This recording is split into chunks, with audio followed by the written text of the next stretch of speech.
সম্পর্কের বেড়াজালে যারা আটকে থাকে তারা বুঝে ভালোবাসাটা কতটা বেদনা বিধুর হয়। খুব কষ্ট হয় তাদের থেকে দূরে থাকলে। যারা আমাদের খুব প্রিয় হয় তারা একদিন হঠাৎ করে চলে যায় কোনো কিছু না বলেই। তাদের এটা জানা উচিত ছিল চলে যাওয়াটা কখনো কখনো বিচ্ছেদের চেয়েও খুব বেশি কষ্টের হয়। খুব কষ্ট হয় বুকের মাঝে যেখানে খুব যত্ন করে রাখা হয়, যাকে ভালোবাসা হয়। আপন মানুষগুলো দূরে থাকলে এতটা কষ্ট হয় না যতটা কষ্ট হয় দূরের মানুষগুলো দূরে থাকলে। অনুভবে মিশে থাকা মানুষগুলো খুব জ্বালা দেয় আগে জানতাম না। তবে হ্যাঁ, তাদের বিরুদ্ধে অভিযোগ নেই, আছে শুধু ভালোবাসা। তারা ভালো থাকুক তাদের ভালো লাগা ভালোবাসা নিয়ে, যাদের অন্তরের ভিতরে জায়গা দেয় দিবানিশি। আলোর ভিতরের অন্ধকার দেখতে চমৎকার। সম্পর্কের শেষের দিনটা এসে মহান সেজে অন্তত এই ডায়লগটা দেওয়া বন্ধ করো যে তুমি অনেক ভালো। দেখে নিও জীবন সঙ্গী হিসেবে আমার চেয়ে অধিক ভালো কাউকে পাবে। তার চেয়ে বরং এই প্রশ্নগুলোর যথাযথ উত্তর দাও। আমি জানি আমি ভালো, তুমি জানো আমি ভালো। আমি যখন এতই ভালো তাহলে আমাকে ঠকালে কেন? মাঝপথে এসে আমাদের সম্পর্কের ইতি টানতে হচ্ছে কেন? কেনই বা তুমি এখন অন্যদিকে অন্যজনে আকৃষ্ট? এই যে প্রশ্ন শুনেই নিশ্চুপ হয়ে গেলে, আমি জানি এসব প্রশ্ন সঠিক উত্তর তুমি দিতে পারবে না। কারণ তুমি প্রশ্নের উত্তর দিতে শুরু করলে আর চতুর্থ শব্দটা হেরে যাবে। তোমার মেধাবী মস্তিষ্কের খিলুয়াজ আর কোনো কাজে আসবে না। জানো, তোমার মতো অসৎ মানুষের প্রশ্ন শোনার কান আছে ঠিকই, কিন্তু উত্তর দেওয়ার মতো যোগ্য হৃদয়টুকু নেই। শেষবারের মতো আমার চোখের দিকে চোখ মিলিয়ে তাকিয়ে দেখো তুমি কতটা অযোগ্য আমার। যাকে বলেছিলে ভালোবাসি তাকে ধরে রাখার ক্ষমতা তোমার নেই। আমি তো তোমার দেওয়া ভালো মানুষ শব্দের উপাধি নিয়ে বাসব, আর তুমি যেতেও হেরে যাও এক মানুষ যার নামের সাথে প্রতারক শব্দটা আজীবন মিশে থাকবে। সর্বোচ্চ ভালোবাসার পরেও একটা মানুষ কখন চলে যায় জানেন? একটা মানুষ তখনই চলে যায় যখন সে বুঝতে পারে তার ভালো লাগা জায়গাটা ঠিক আপনি নন, অন্য কেউ। একটা মানুষকে আপনি নিজে সবটুকু দিয়ে ভালোবাসতে পারবেন, সর্বোচ্চ প্রায়োরিটি দিতে পারবেন, তার ছায়া হয়ে পাশে থাকতে পারবেন, কিংবা তার জন্য নিজের সবকিছু বিসর্জনও দিতে পারবেন। কিন্তু দিন শেষে ওই মানুষটার ভালো লাগা কিংবা ভালো থাকার জায়গাটা কোথায় হবে সেটা আপনি কিংবা আমি নির্ধারণ করে দিতে পারবো না। সে যদি একবার ডিসাইড করে নেয় যে আপনি তার ভালো লাগার জায়গা নন, তবে গল্প ওইখানেই শেষ।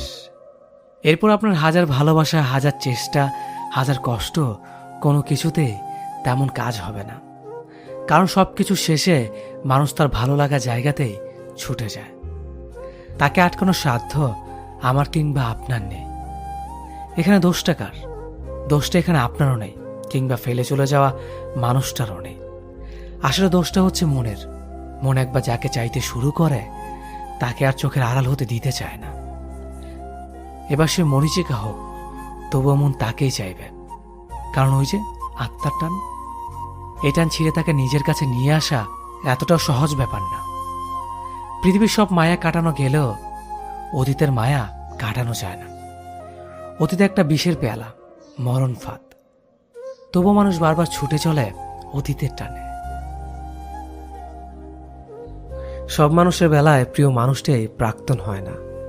অনেকের ক্ষেত্রে সম্পর্কটা প্রাক্তন হয়ে যায়। হাজার চেষ্টা করলেও পুরনো দিনে ফিরিয়ে নেওয়া যায় না। এক্ষেত্রে প্রিয় মানুষটি কাছে থাকলেও না থাকার চেয়েও বেশি যন্ত্রণা দেয়। যার সাথে কথা বলতে বলতে হাজার কথা বলার পরে মনে হতো যেন কোনো কথাই হয়নি। আজ তার অবহেলা আবৃত্ত প্রতিটি মুহূর্ত তীব্র যন্ত্রণা দিচ্ছে। প্রিয় মানুষটা আজও প্রাক্তন হয়ে ওঠেনি, তবে সম্পর্কটা ক্ষত বিক্ষতভাবে প্রাক্তন হয়ে উঠেছে ধীরে ধীরে। এমন এক পর্যায়ে আসে যেন বিষ গিলে নিজে হজম করে ফেলার মতো অবস্থা। ছেড়ে যাওয়ার চেয়ে বদলে যাওয়া বেশি কষ্টকর ও যন্ত্রণাদায়ক। ভুল ভ্রান্তি নিয়েই আমাদের জীবন। আমরা কেউই ভুলের ঊর্ধ্বে নয়, তবুও কখনো কখনো ভুল আর অন্যায় ব্যাপার দুটি গুলিয়ে ফেলি নিজের অজান্তে। তবু ভালো থাকুক পৃথিবীর সকল প্রাক্তনরা। ভালো থাকুক প্রাক্তন সম্পর্কে আবদ্ধ বিপরীতমুখী দুটি লোহিত শিখা। সময় কি সুন্দর করে বদলায়। আজকে যা লেট মেসেজ সিন করার ব্যাপারটা আপনার মন খারাপ করিয়ে দেয়, একটা সময় আসবে যখন মাসেও তার কথা একবারও মনে পড়বে না। যে মানুষটা চেঞ্জ হয়ে যাওয়াটা মেনে নিতে না পেরে কান্না চলে আসে, একসময় সেই মানুষটার জন্য আর কোনো ফিলিংসই কাজ করবে না। কেউ ঠকালে নিজের কাছে খারাপ লাগে এখন, একটা সময় কেউ ঠকালে আর কোনো ফিলিংসই কাজ করবে না। বদলে যাওয়া সময়টা নিজের বোকামির জন্য নিজেই হাসবেন আর বলবেন, কি বোকামিটাই না করেছিল। কারোর জন্য থাকা তুমুল আবেগ, টান, মায়া, অভিমান, অভিযোগ সবকিছু একসময় চেঞ্জ হবে। আবেগ নিয়ন্ত্রণে চলে আসবে, আসবেই, শুধু সময়ের অপেক্ষা। সম্পর্ক যখন মাঝপথে ভেঙে যায়, কেউ একজন খুব সামান্য কারণে তাদের ছেড়ে যায়, যেন তারা ছেড়ে যাওয়ার জন্যই আসে। ঠিক তখন যা স্বাভাবিক সত্য তা মেনে নিতে হয় সম্পর্কে ভাঙা হৃদয়টাকে। তারপর তাকে হেঁটে যেতে হয় অনেকটা পথ, একদম একা। কারো অপেক্ষা না করে হেঁটে যেতে হয় একা এক জীবন। আমি জানি কেউ ছেড়ে যাওয়ার পরও তাকে ভালোবাসা যায়, ঠিক ততদিন ভালোবাসা যায় যতদিন হৃদয়ের শূন্যস্থান পূরণ করতে কেউ না আসে। তবু তিক্ত বিচ্ছেদের পরও যদি কেউ ফিরে আসে, তবে মৃত্যুকে পছন্দ করে আর মানুষটাকে বিকল্প হিসেবে ধরে নিলে বোধ হয় নিজের অস্তিত্ব বলে কিছু একটা অবশিষ্ট থাকে। অথচ দেখা যায় অধিক সংখ্যক ভাঙা মন একা আধটুকু পথ চলতে পারে না, হাঁটতে তাদের পা টলে। কানের অপেক্ষা করে সেই মানুষটার জন্য যারা নিঃস্বার্থে তাকে ছেড়ে গিয়েছে। আমি জানি সেসব হৃদয় রোজ অতীতেই বাঁচে, মনে মনে চায় সে মানুষটা আবার ফিরে আসুক, আবার একবার প্রেম হোক তার সাথে। অতঃপর কেউ কেউ ফিরেও আসে, নিজে ভালো থাকার জন্য ফিরে আসে, নিঃস্বার্থে চিরল ধরলে ফিরে আসে, এমন ধাঁচে ফিরে আসে যেন তাতে ফিরিয়ে দেয়া যায় না।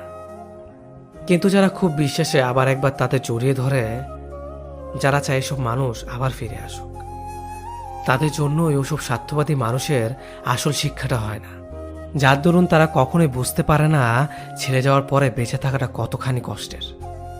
সম্পর্ক যাদের মাঝপথে ভেঙে যায়, সম্পর্কটা না হলেই হয়তো ভালো ছিল। সম্পর্ক নাকি দুইটা মানুষকে এক করে দেয়, অথচ আমি দেখলাম সম্পর্ক দুইটা মানুষকে অনেক দূরে ঠেলে দেয়। সম্পর্ক বিশ্বাস কেড়ে নেয়, সম্পর্ক মানুষের মন ভেঙে দেয়। কথার সূত্রটা যখন পরিচয় সীমাবদ্ধ থাকে, তখন একজনের প্রতি আরেকজনের আকর্ষণ যেন বাড়তেই থাকে। দুজনের দুই দিক থেকে সমান তালে কাছে আসার সমর্থন থাকে। কিন্তু পরিচয়টা যখন সম্পর্কের রূপ নেয়, তখন নিজের প্রথম অনুভূতির বিপরীত প্রতিচ্ছবি বাস্তবে প্রকাশ পায়। আমি বলেছিলাম আমাকে শুধু ভালোই বেসো, কিন্তু সে আমাকে সম্পর্কে জড়াতে বলেছে। আর এই সম্পর্কই আমাদের মাঝে এত কাছে থেকেও কতটা দূরত্ব বাড়িয়েছে। সে আমাকে ভালোবাসে ঠিকই, তবে অনুভূতিতে নয়, বর্ণাক্ষরে। সে আমাকে জড়িয়ে ধরে বারবার ভালোবাসি বলেছে। যখন চলে আসতাম তখন ভুল করেও একটা বারও ফিরে তাকায়নি।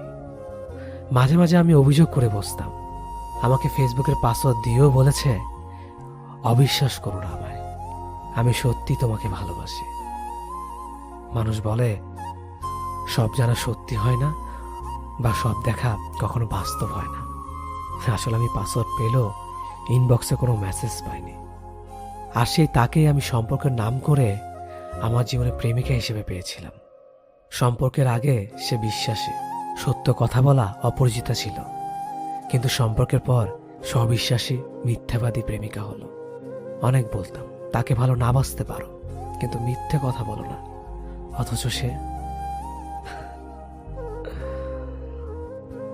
সম্পর্ক যখন শুরু হয় তখন আমরা ভীষণ রকমের কেয়ারিং থাকি। সকালে ব্রেকফাস্ট থেকে ডিনার পর্যন্ত একজন অপরজনের খাবারের কথা মনে করিয়ে দেয়। ব্যাপারটা এমন না যে আমি তাকে খেতে না বললে সে খাবে না। ব্যাপারটা হলো সম্পর্কের শুরুর দিকে কেয়ার নেওয়া এবং কেয়ার পাওয়া দুটো বিষয় আমরা ভীষণ রকমের তৃপ্তি পাই। ঘন্টায় 3বার ফোন দেওয়া, দিন শেষে প্রিয় মানুষের সাথে ঘন্টার পর ঘন্টা কথা বলা, একজন অসুস্থ হলে আরেকজনের দুশ্চিন্তা হওয়া, সব কিছুই একটু অন্য রকমের থাকে। মাঝে মাঝে মনে হয় মানুষটাকে ভালোবাসার জন্য এক জীবন যথেষ্ট না। এরপর অল্প অল্প করে সম্পর্কের ডেফিনেশন বদলাতে শুরু করে। কেয়ারিং মানুষগুলো ড্যাম কেয়ার হয়ে যায়, প্রিয় মুখ মুখস্থ হয়ে যায়। রাত জেগে কথা বলা মানুষটা মধ্যরাতে ঘুমাতে শুরু করে। একজনের অসুস্থ হওয়ার ব্যাপারটা আরেকজনের কাছে স্বাভাবিক হতে শুরু করে।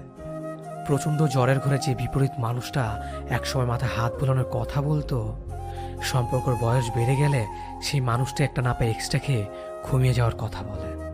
টিপ পড়লে তোমাকে কি যে সুন্দর লাগে বলা প্রেমিক একসময় চোখের নিচে পড়ে যাওয়া কালিরও খেয়াল করে না। আমরা বেরিয়ে আসতে শুরু করি একটা ফ্যান্টাসির জগৎ থেকে। তারপর একদিন আর সবকিছু আগের মতো চলতে থাকে না, সব কেমন এলোমেলো লাগে। মানুষটা অভ্যাস হয়ে গেলেও একসময় মানুষটাকে আর আপন লাগে না। হৃৎপিণ্ড ভর্তি ভালোবাসা মরে গিয়ে যেখানে অভিযোগ ঢুকতে শুরু করে। আহা, ইনসোমিনিয়া ঝাপটে ধরে সমস্ত শহরটাকে। আমরা আশ্রয়হীন থাকতে পারি না, সবসময় একটা আশ্রয় দরকার হয় আমাদের। তারপর আমরা দূরে যেতে শুরু করি, একটা নিরাপদ আশ্রয় খুঁজে, একটু প্রেম খুঁজে, একটু কেয়ারিং চাই। মাঝে মাঝে দূরে চলে যেতে হয়, দূরে চলে যাওয়াটা জরুরি। দূরত্ব সৃষ্টি না হলে মানুষগুলোকে গুরুত্ব বোঝানো যায় না। মাঝে মাঝে নিজেকে আড়াল করে মানুষগুলোকে টের পাইয়ে দিতে হয় বুকে কতটা গভীর কষ্ট জমে গেলে মানুষ দূরে চলে যায়। সম্পর্ক যখন শুরু হয় তখন আমরা ভীষণ রকমের কেয়ারিং থাকি। সকালে ব্রেকফাস্ট থেকে ডিনার পর্যন্ত একজন অপরজনের খাবারের কথা মনে করিয়ে দেয়। ব্যাপারটা এমন না যে আমি তাকে খেতে না বললে সে খাবে না। ব্যাপারটা হলো সম্পর্কের শুরুর দিকে কেয়ার নেওয়া এবং কেয়ার পাওয়া, দুটো বিষয় আমরা ভীষণ রকমের তৃপ্তি পাই।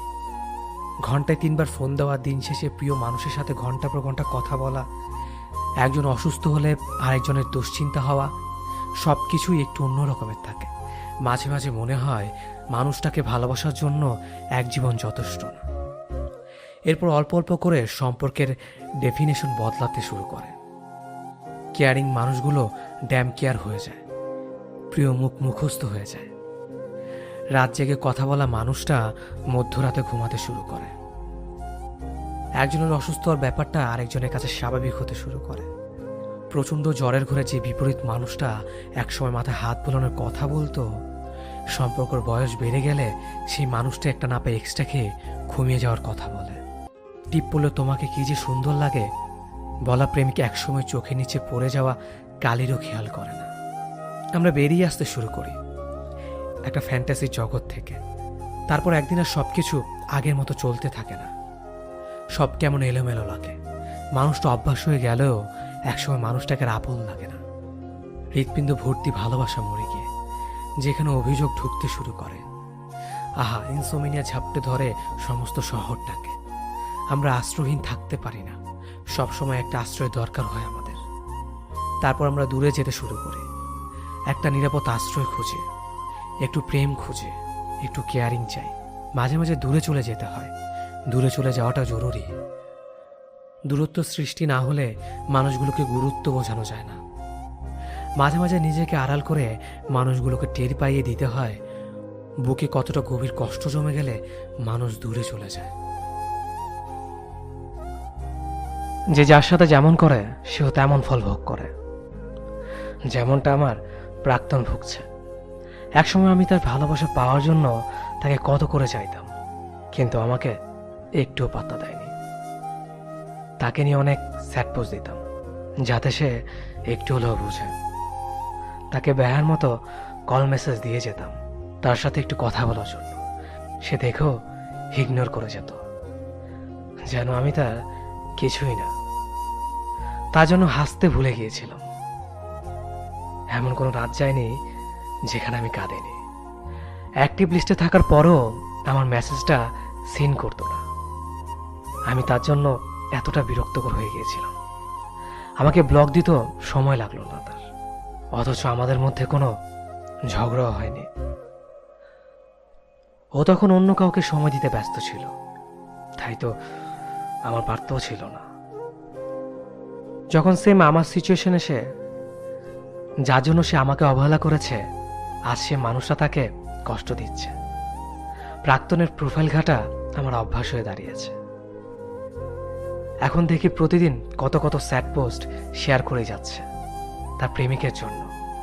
আজ হয়তো সে কিছুটা হলেও বুঝবে কাউকে ইগনোর করলে কতটা খারাপ লাগে, কাউকে ভালোবাসলে সে না বুঝলে কতটা কষ্ট লাগে সে আজ বুঝবে। এখন সে তার প্রেমিকের জন্য রাত জেগে বেড়াচ্ছে, তার জন্য কেঁদে যাচ্ছে। কোন এক সময় যেমনটা আমার তার জন্য হয়েছিল।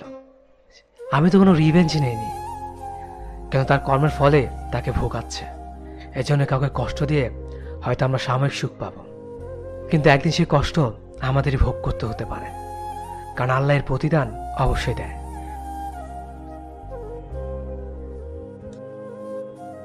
যে সম্পর্ক টিকিয়ে রাখার জন্য আপনাকে তার হাত পায়ে ধরতে হবে, সেই সম্পর্ক একেবারে চুকিয়ে দেওয়াই উচিত নয় কি? আপনি মেসেজের পর মেসেজ দিয়ে যাবেন আর সে কন্টিনিউয়াসলি আপনার মেসেজগুলো ইগনোর করে অন্য কারো ইনবক্সে পড়ে থাকবে। এটাকে যদি আপনি ভালোবাসা মনে করেন, তবে আপনি নিতান্তই একজন বোকা মানুষ। সে আপনাকে প্রতিনিয়ত ঠকিয়ে যাচ্ছে আর আপনি তার আশায় দিনের পর দিন অপেক্ষা করে যাচ্ছেন। একটু সময়ের জন্য আকুতি মিনতি করছেন। কেন? সে আপনাকে ভালোবাসলে শত ব্যস্ততার মাঝেও একবার ফোন করতে ভুলবে না। আর যদি ভুলেও যায়, তবে সে ঠিক ততটাই ভালোবাসা দিয়ে সে গ্যাপটা পূরণ করে দেবে। এগুলো আপনি কখনোই তাকে বলে বলে শেখাতে পারবেন না, এগুলো মন থেকেই হয়। তাই যে আপনাকে ইগনোর করছে, তাকে ঠিক ততটাই ইগনোর করুন, তার থেকে ঠিক ততটাই দূরত্ব বজায় রাখুন, যতটা দূরত্বে থাকলে তার জন্য আপনাকে কষ্ট পেতে হবে না। যে আপনাকে অবহেলা করে তাকে নয়, নিজেকে ভালোবাসুন, কারণ আপনি অনেক বেশি দামি। যে সম্পর্কগুলো যোগাযোগহীনতা নষ্ট হয়ে গেছে, তাদের কথা মনে পড়লে অভিমান হয়। কত সময়ের বিনিয়োগ, কত এফোর্ট, কত যত্নের যোগফলে একটা সম্পর্ক বড় হয়ে ওঠে, অথচ কত ঠুনকো বিষয় নিয়ে সম্পর্কের মাঝ দিয়ে বয়ে যায় দূরত্বের নদী। এমন কত ভালো সম্পর্কের সাথে কোনো কারণ ছাড়াই যোগাযোগ নেই। এখন আর কথা হয় না, শব্দ শুনতে পাই না, দেখা নাই, ছোঁয়া হয় না। কারণে মানুষের সাথে দূরত্ব সৃষ্টি হয়, তার চেয়েও বেশি মানুষের সাথে দূরত্ব সৃষ্টি হয় অকারণে। আমার এক বন্ধুর কথা মনে পড়ে, যার সাথে আমার অজস্র স্মৃতি জমে আছে। অজস্র সময় খরচ করে জমিয়েছি স্মৃতির আস্তরণ, অথচ এখন আর কারো কাছে কারো খবর নেই। ভালো কিংবা খারাপ সংবাদ আর কারো কানে পৌঁছায় না। কথায় আছে, খেয়ে জানে কেমন আছে। এই যে জীবনের সাথে ঘনিষ্ঠতা বাড়তে বাড়তে ব্যস্ততার সাথে সম্পর্ক গড়ে ওঠে, নতুন নতুন মানুষ আসে আর পুরাতন মানুষ হারিয়ে যায়। আমার অবসরে ভীষণ মন খারাপ হয়।